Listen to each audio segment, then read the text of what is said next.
G and E minor. My third finger on the third fret of the E string, the low E string. Second finger on the second fret of the A string, and the fourth finger there on the third fret of the top E string, the high E string, or string number 1.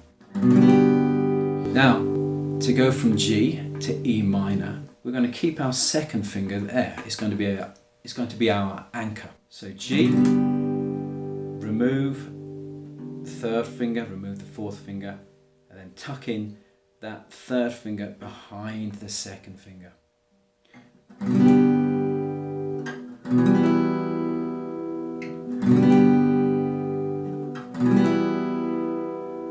Right, so the second finger is your anchor. It holds your hand in place. So have a listen to G to E minor, and listen to that rock and roll progression again.